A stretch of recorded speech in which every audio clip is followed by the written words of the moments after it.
Tom O'Connell is a widely recognized health and medical writer, consultant, and lecturer on addiction and on healthy relating. He has created courses on these subjects at Cape Cod Community College. Tom is the author of Up in Smoke, Addicted, and Improving Intimacy.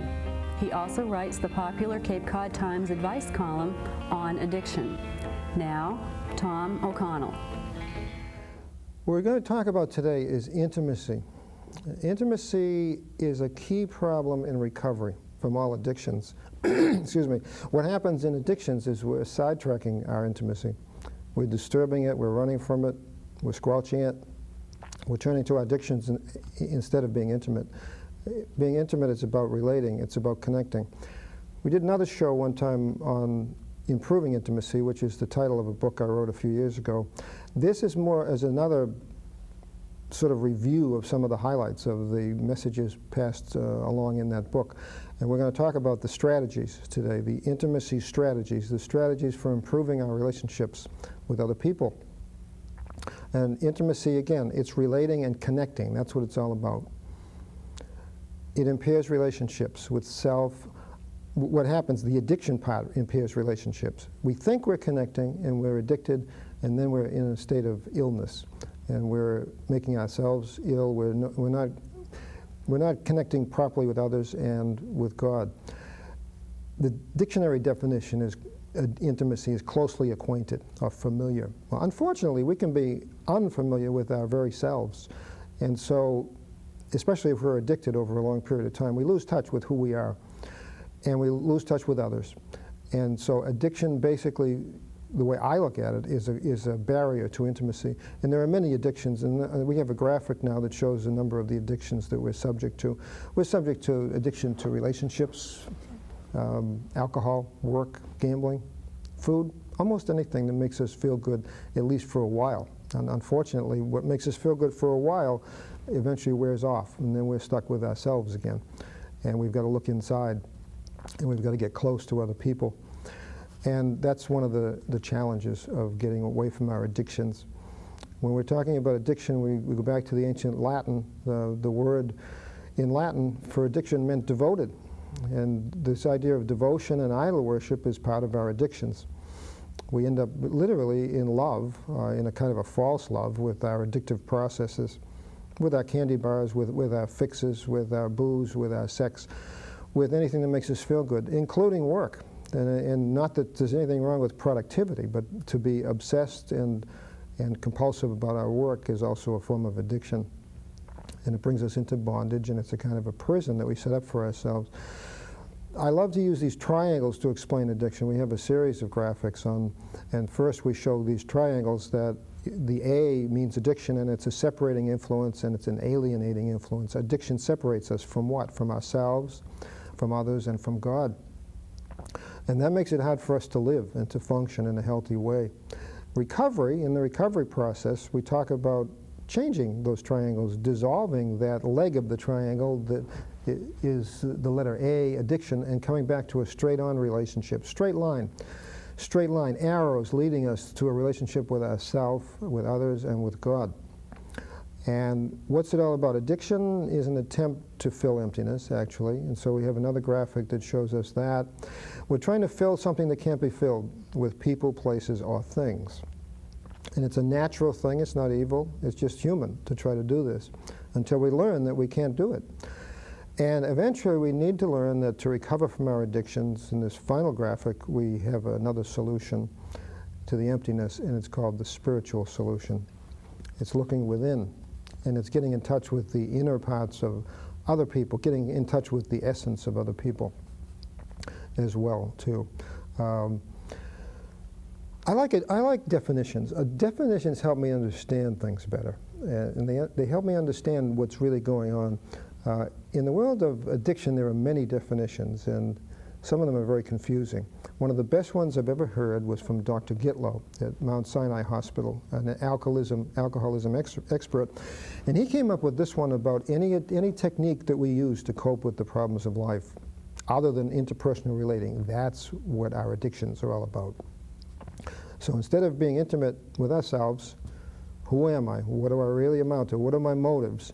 getting intimate with other people. What's this person all about? What's there beneath the surface? And getting in connection with God.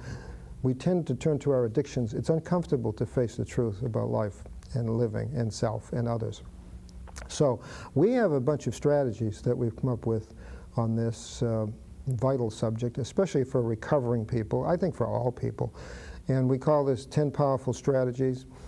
And the first one is to become a student of intimate relating. By this, what I mean is that there are no experts, there are no graduates in this idea of learning how to be intimate. It's something that requires study and practice every day, all day long, with everybody we associate with.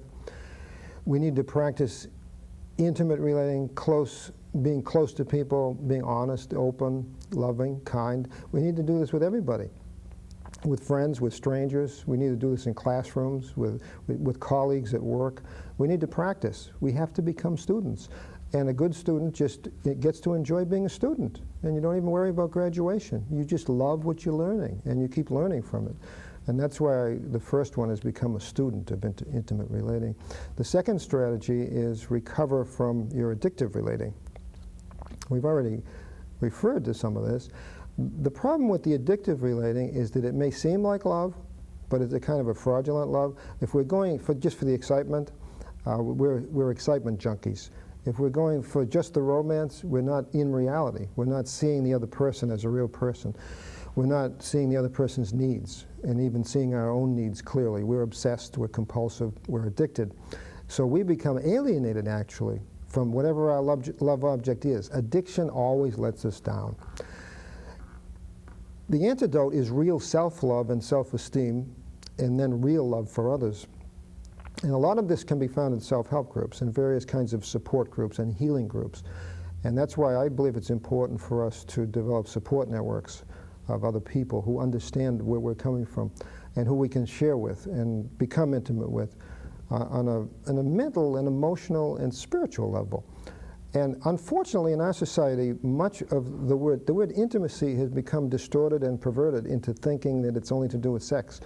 And when you think about how little time in a day or a week or a month sex and sexual intercourse actually involve people, it's incredible how small a time that is. And we tend to overemphasize that particular aspect of intimacy. And the real intimacy stuff we tend to overlook or sidetrack, and we don't even know how to be intimate, how to be connected with another human being, how to really care about them, how to get to know them, and really become supportive, and vice versa, but learning mainly to give. And eventually, when we give, we get back more than we've ever given, usually, or at least an equal amount. So we have to learn to recover from our addictive relating. And number three, we have to develop a spiritual basis for loving. And I think this is critically important. I don't think we should be getting involved in what we call love with other people for selfish reasons. Although in the beginning, it often starts that way. But I think the real love has a chance to function after the honeymoon is over. After the early stages of the relationship, the early romance, the fireworks going off, after that ends, that's the time we get to really know somebody and get the chance to love that other person for being who they are. And I think on the spiritual dimension, I came across this notion some time ago about putting God as part of a triangle, a spiritual triangle. So some triangles are toxic and poisonous and dangerous, but the triangle that puts God in the relationship as the third party is very healthy, and that's the one I recommend. It's called the divine third, putting God into each relationship. And using the relationships to nourish and uplift each other, and learning to pray for each other and with each other. This is something that I can recall in my childhood, much more open prayer in families than the tendency is to do today. This is uplifting and nourishing, to pray with each other and for each other. To have friends pray for you when you're in trouble, pray for you when you're having some surgery, be with you in spirit. It's what I call sacred intimacy. It's beyond selfishness and beyond our addictions. So love and spirituality, I believe, are one and the same, because I believe in a loving God, and that God is love. And so if I can truly learn to love in an unselfish way, I'm being spiritual. This is beyond religion. Religion's fine, but this is beyond religion. So when I say develop a spiritual basis for loving, I'm talking about something very powerful. The fourth item is learn to love, not compete or control. Well, unfortunately, if we're selfish and self-centered, then we want to win. We want to get something. We tend to get caught up in our greed. And then we're concerned about losing something, losing a person. Will I lose him? Will he ever come back to me? Where's he going? What's he doing? Who's he with? Who's she with? What's going on? Jealousy, rage, greed, all those things intermingle in what we really have to look at as romantic love. Unfortunately, romantic love was designed to bring people together, and it's wonderful while it lasts, but it's not the essence of deep love. The deep love tends to be more unselfish. Not losing yourself completely, but having some kind of a relationship, a real connecting relationship. In these relationships that I call real love relationships, that aren't involved with competition with the other person or trying to control the other person, I'm only controlling myself, my thoughts, my issues that arise. In intimacy, issues arise in the early stages of relationships especially. Issues of fear and doubt, insecurity. All those issues tend to arise when we get very close to somebody and start to reveal ourselves, you know, the real self. And that's the time when we have to realize that you can't control another person to make them fit your picture of what life should be or what the relationship should be. And we need to learn to confront. So in a love relationship that has no confrontation, I'm not sure what's really going on there. It's not authentic. We need to express ourselves, our needs, as unselfishly as possible, but at least express them. We need to set boundaries and set limits. And so it's a learning process, and it's an endless learning process. It never really stops. And on the fifth strategy for intimacy is learn to listen and listen to learn. And this I didn't invent this. This is a slogan that's used in, it's an old slogan, but it's used in the Al-Anon programs and other programs. Learn to listen and listen to learn. A lot of us are too consumed with our own ideas and expressing them, and we're sort of like a volcano erupting words, and we don't stop, listen, and get to know another human being. We're mainly interested in an agenda. We want to express something and get it out. And that's more competitive than it is cooperative. And so what I think we need to do is respect one another. Respect means look at. You need to look at another person, truly look and listen, and get to know what the real person is like. And that involves a number of items. Setting oneself aside, we're back to unselfishness again. Trying to understand more so than being understood, like the Francis of Assisi prayer. Help us to understand, not so much greedy to be understood. To be fully present to another person, to be there, really there, not distracted, not having the mind somewhere else while someone's expressing something important. Focusing our attention on this other person, on this moment in life, and not thinking about tomorrow or yesterday while someone's trying to share with us. Dropping our resistance to other people's comments, their opinions, sometimes even their criticism. Dropping our resistance to their criticism and trying to be neutral and giving them the right to be critical of us and disagree with us, agreeing to disagree. So listening is hard work. It's not easy. Being distracted is very easy. So this is a chore in a way, and it's a kind of a discipline. So to practice listening, we have to work at it all the time with all kinds of people. We don't do it to the point where we aren't expressing ourselves. You have to find an interesting balance, and that, of course, is a challenge, too. Number 6, the 6th strategy, communicate your feelings and ideas. Well, this requires basic honesty, and honesty requires trust. One thing leads to another. It takes a while to learn to trust somebody enough to share the deepest feelings with, the deepest ideas and thoughts, the fears, the insecurities, to share the real stuff with another human being. And that requires communication skills. And communication skills require what I believe a kind of a dance, a back and forth conversation, where I don't just lecture you and then you listen, and then you take your turn and you lecture me, and then I listen. I call that dumping. And some people do that, and I find that's very unfortunate. I don't think that's good communication. I think good communication has no agenda. It doesn't give speeches. Doesn't require you to sit there and just wait it out while the other person is into some kind of a harangue that they feel they have to vent. I don't consider that communication. I consider that excess of some kind. And once in a while, it's important to give a brief sermon or lecture to somebody that we're in authority over, like a child or whatever, but most of the time I believe in back and forth conversation. Dialogue. Dialogue. It means two people. Back and forth, relating, expressing, listening, asking questions, trying to understand more. And then feelings. Under the feelings okay? Yeah, feelings are okay. They're not debatable. If I don't feel good, it's not debatable. If I feel angry, that's not debatable. It's what I do with my feeling that can become a problem. So that's what causes much of the conflict in relationships, is people acting out on their feelings instead of thinking them through, and instead of discussing them, heaving them at another person in anger or frustration. So if I have a feeling of anger and I tell you, you know, what you just said really makes me angry, it irritates me, that's a good process of dialogue. That can begin dialogue. Then you can say, well, you know, I didn't mean to irritate you. Why did what I said irritate you? And you can discuss it and think about it and come to some kind of a solution for the problem. But if we're into extremes, which addicts of all kinds tend to do, they tend to, when they get sober, for example, from alcohol, when they start to get out of their alcohol habit and into more of a sobriety habit, they often act drunk when they're having what should be dialogue. They have drunken harangues. They shout, they scream, they rage, and they think what they're doing is expressing their feelings. No, they're not expressing their feelings. They're just being drunk without drinking. And that's what they call a dry drunk. And a lot of people do this, whether they're alcoholics or not.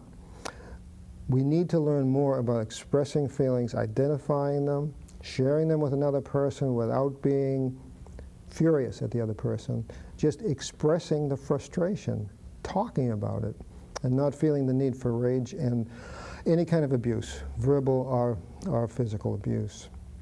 And this leads us into what we call black and white thinking. In black and white thinking, we only deal with extremes. We think in terms of something that's hurting us, and either you do this or you don't. We don't look for other alternatives in the middle. We say, you know, either you do this or I'm going to leave you. We don't come up with a number of options and say, what can we do about this situation? It's really bothering me how you stay out so late at night. And then if you commit, so you set up a boundary and you think that's healthy, and it's healthy to have boundaries, but let's take that as an example. Someone's coming in later at night than the partner feels is appropriate. And so what you say is, if you come in after 1 a.m., I'm going to lock the door. I'm going to lock you out. Well, that's black and white thinking. In other words, either you do what I want according to my guidelines, or else here's what I'm going to do to you. That sets up a boundary, all right, but it doesn't have any, there's no dialogue, there's no reason, there's no reasoning process, there's no give and take, there's no discussion. So we have to watch out for black and white thinking and inflicting our extreme thoughts on other people and expecting them to do what we want them to do. Intimacy, I think of as a kind of a dance of equal partners, and it's not a rigid kind of a dance. It's not completely structured. It allows sort of a certain amount of freedom, and maybe it's a little bit like rock and roll, as opposed to a rigid dance that has every move has to be done a certain way, but avoiding the extremes. So that's what we talk about when we talk about communicating feelings and ideas. I'm only touching lightly on these subjects. Each one of these 10 strategies can be a whole lifetime of learning and practice. More on communicating feelings. Go with the flow. Criticize privately. Praise publicly. A lot of people do the opposite. You know, they criticize publicly. They'll be out in public someplace criticizing a child or a spouse in a restaurant or whatever. It's damaging and dangerous. It's toxic. It's bad behavior. Accentuate the positive. Old song, accentuate the positive, eliminate the negative, and don't mess with Mr. In Between. The point was that if we focus on the negative, that's what we're going to get in relationships and everywhere else in life. So this communication is a key item in intimacy, and it's an adventure, and there's no real graduation from it. It's easy for us to have a miscommunication, have a communication that's misunderstood, and we have to be careful not to hurt other people's feelings, and then to explain what's going on when we're doing it. Number 7, resolve conflict in healthy ways. Conflict is at the essence of all relationships. There are no two of us that can constantly get along with each other without somehow coming into a conflict of one kind or another. And in this area, some of my recommendations are avoid jumping to conclusions. You know, don't use the word "you" very often. Just say, well, here's what I think is happening. Is this what's happening? And give the person a chance to explain what's happening instead of jumping to your own conclusion. Quick negative responses. They cause a lot of trouble in relationships. Mind reading. You know, I know what you're thinking. Well, we don't. We don't know what another person is thinking. Exaggerating. Exaggerating. You always do that. Everyone knows how you are. You know, this is that kind of excessive remark that we throw at somebody else. Minimizing. Usually we minimize our own behavior, our own faults, blaming the other person, insulting the other person, putting down the other person. Usually people who are very insecure do this in order to boost their security. They're not boosting their security. They're hurting another human being. They're setting up a damaging, toxic relationship. And then the word should and the word must. When we say should and we say the word must to another human being, we're asking for trouble. We're asking for an escalated conflict. How can we resolve these conflicts? Be open. Use the I word instead of the you word. You know, when something happens, I feel a certain way, and then express it using the I word, and not accuse the other person of doing things to me or to you. Take time outs.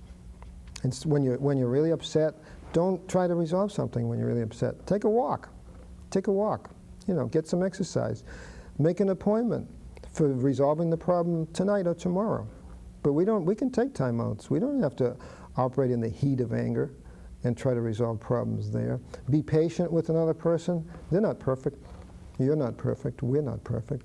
So kindness and courtesy and consideration are important too in resolving conflict.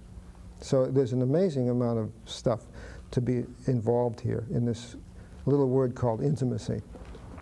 The next item, I think, is appreciation. We need to learn to give it. This is number 8. We need to learn to give appreciation and give it generously. And strangely enough, we're often apt to neglect doing this with the very close people in our lives. We somehow take them for granted. So we need to express our appreciation to them. We need to reassure them. We need to praise them. We need to give them a sense of security, a sense of knowing that we're there for them. We need to remember the little things, and this is often a problem in marital relationships, forgetting the little things. You know, they're always making jokes about men, for example, forgetting anniversaries and forgetting all kinds of stuff. And those are the very things that can help the relationship to really blossom. And those are the things that are just as important as the big things. Giving time and love, not necessarily money. Rejoicing in another person's success and supporting them in their little failures in life. And using a person's name. This is something I forget to do a lot, and a lot of us forget to do this. It's the closest thing we have, really, in our identity is our name.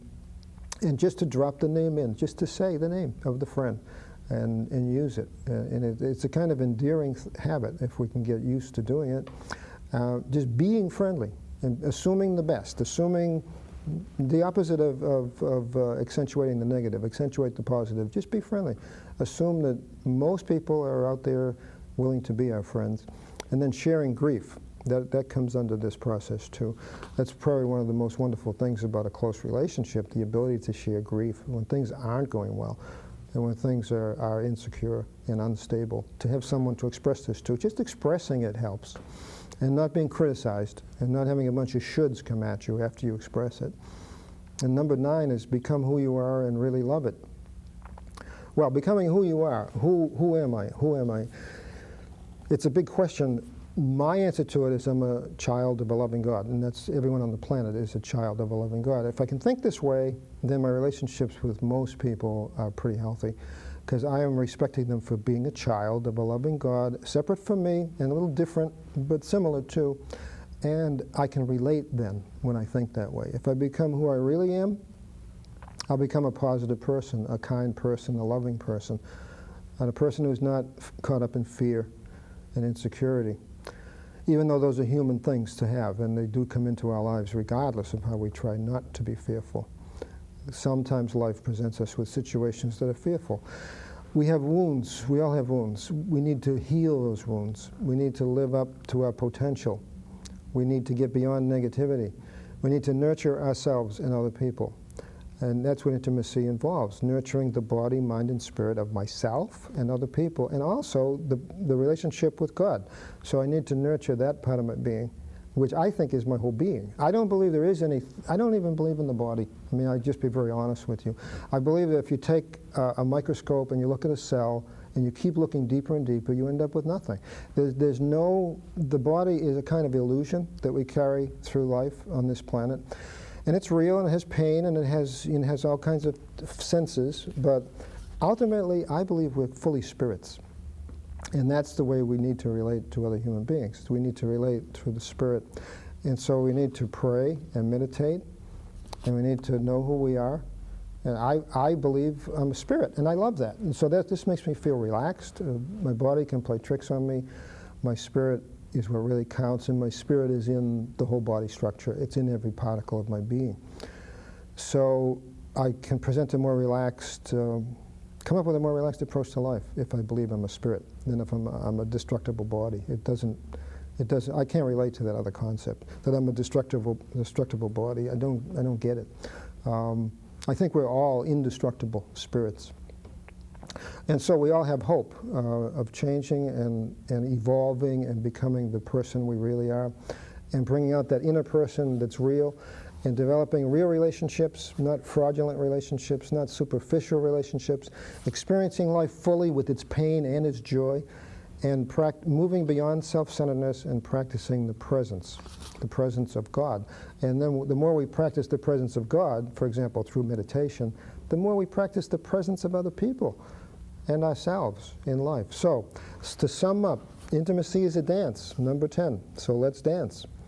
What does that mean? All it means is be yourself. That's all you have to offer. A friend once said that to me. He's sort of a wise guy. He said, be yourself, Tom. You've got nothing else to offer. Well, there's an element of truth to that. You know, I am who I am, and that's it. And develop a sense of humor, mainly about yourself, not so much at other people's expense. Try to really connect with people. Avoid resenting, holding on to feelings. Resentment is a repetitive kind of it's a poison to our systems, to our minds and our spirits. Developing support systems, very important. And having an attitude of gratitude. All those things are very important. We need to share feelings. We need to have safe places to share them in. We need to be realistic in our expectations. And we need to work on ourselves while we're being with other people. So, intimacy, what do we do with it? We work at it. We don't graduate. We study. We practice. We realize it's a process, not an event. And we learn to love it. We learn to love our intimacy with self, others, and God. And we need to learn eventually to enjoy the journey. And it is a journey. And I want to wish you luck on your journey. And I want to thank you for being with us on Understanding Addiction.